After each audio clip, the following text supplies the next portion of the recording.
একটা জার্নি, একটা যাত্রা। প্রতিদিন শীত, গ্রীষ্ম, বর্ষা, আগরপাড়া থেকে নৈহাটি, নৈহাটি থেকে আগরপাড়া, এই রুটিনের কোনো হেরফের হয় না, কারণ ওকে পারতেই হবে। ওর স্বপ্নে শয়নে শুধুই ফুটবল। তুষার ঘোষ আগরপাড়ার উঠতি ফুটবল তারকা।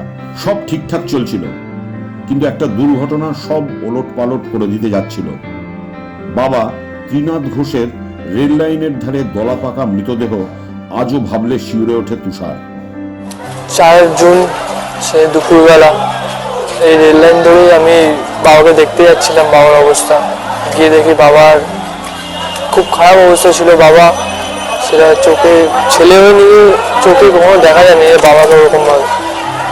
তো ওই দিনে আমি বিশ্বাস করতে পারিনি যে এইসব জিনিস আমার সাথে ঘটে যাবে। বাবাকে ওরকমভাবে দেখা কোনো ছেলেই চায় না, কোনো বাবাকে ওরকমভাবে দেখতে।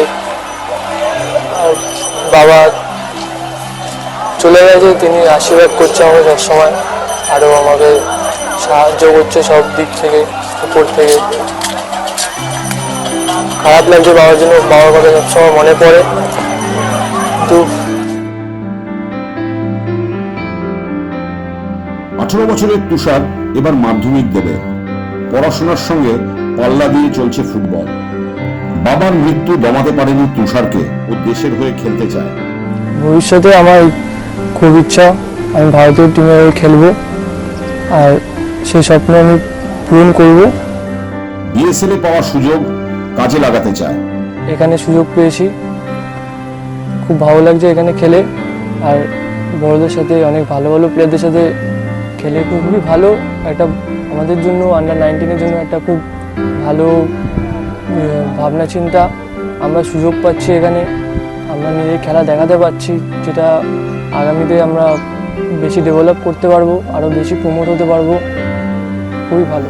তুষার ঘোষ, সাবুন সোরেন, মার্শাল হেমব্রম, এদের নাম বাংলার ফুটবল ময়দানে অজানা। এখানেই বিএসএল এর সাফল্য। ওদের লড়াইয়ে সংযোগ দিয়ে কনির খিদ্দার মতো বলা, ফাইট তুষার ফাইট, তোকে পারতেই হবে।